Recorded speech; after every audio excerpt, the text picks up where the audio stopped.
ہر روز 20 اونٹ اپنے سامنے ذبح کرواتے اور ان کا گوشت پکوا کر لوگوں کو کھانا کھلاتے۔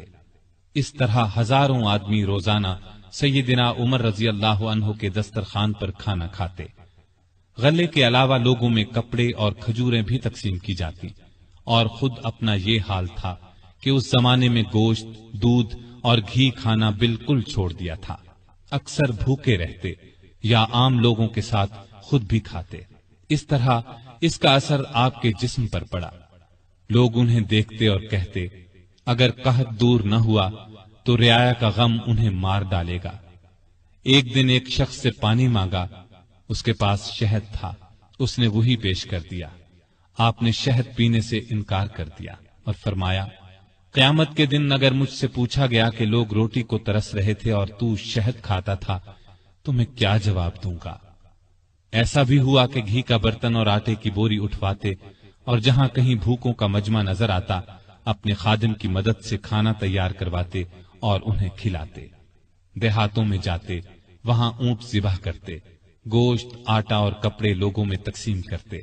قحط کے دنوں میں سخت بے چین رہتے اور دعا کرتے تھے، اے اللہ، میرے عملوں کی وجہ سے محمد صلی اللہ علیہ وسلم کی امت کو تباہ نہ کر۔ لوگوں کا خیال اس قدر تھا کہ فرمایا کرتے تھے، اگر دریائے فرات کے کنارے ایک کتا بھی بھوکا مر گیا تو اللہ کے سامنے مجھے اس کا جواب دینا ہوگا۔ وہ خود اور لوگ رو رو کر بارش کی دعائیں کرتے تھے۔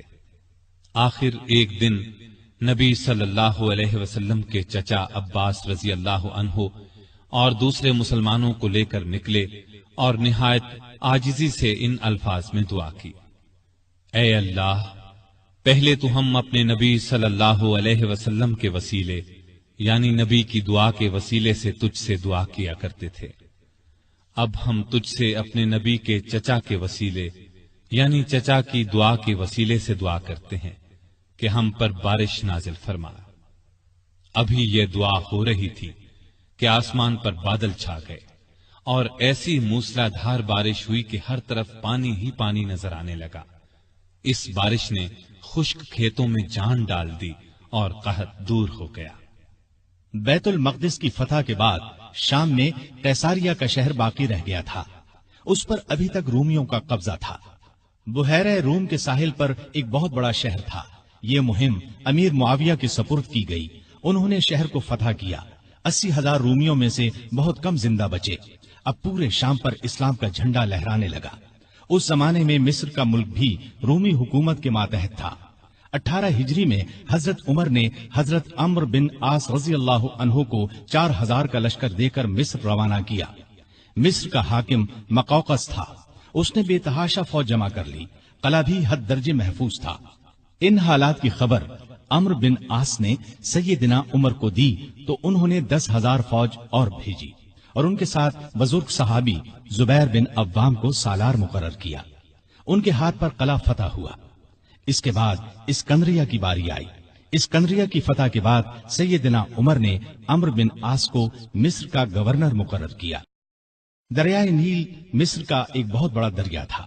تاریخ میں ہے کہ ایک دن بہت سے مصری عمرو بن عاص کے پاس آئے اور کہا، اس سال دریائے نیل میں پانی بہت کم رہ گیا ہے، ہماری فصلیں برباد ہو رہی ہیں۔ پرانے زمانے سے یہ رسم چلی آ رہی ہے کہ جب دریا میں پانی کم ہو جائے تو ہم ایک مقررہ تاریخ کو ایک کنواری لڑکی چن لیتے ہیں، اس کے والدین کی مرضی سے اسے نہایت قیمتی زیور اور کپڑے پہنا کر دلہن کی طرح بنا دیتے ہیں، پھر اسے دریائے نیل میں گرا دیتے ہیں۔ اس طرح دریا میں پانی چڑھ جاتا ہے، ارد گرد کے تمام علاقے سیراب ہو جاتے ہیں۔ اگر آپ اجازت دیں تو ہم یہ رسم ادا کریں۔ عمرو بن عاص نے کہا، یہ تو بڑی ظالمانہ رسم ہے۔ جواب میں انہوں نے کہا، اگر آپ نے ہمیں یہ رسم ادا کرنے کی اجازت نہ دی تو ملک میں قحط پڑ جائے گا، ہم تباہ ہو جائیں گے۔ عمرو بن عاص نے فرمایا، تم لوگ نادان ہو، اللہ کے حکم کے بغیر دریا میں پانی ہرگز کم یا زیادہ نہیں ہو سکتا۔ اسلام ایسی فضول رسموں کو مٹانے کے لیے آیا ہے۔ میں تمہیں ایک بے گناہ لڑکی پر ظلم کرنے کی اجازت نہیں دوں گا۔ مصری مایوس ہو کر لوٹ گئے۔ اتفاق سے دریا میں پانی کم ہو گیا، لوگ قحط کے ڈر سے وطن چھوڑنے کی تیاری کرنے لگے۔ سیدنا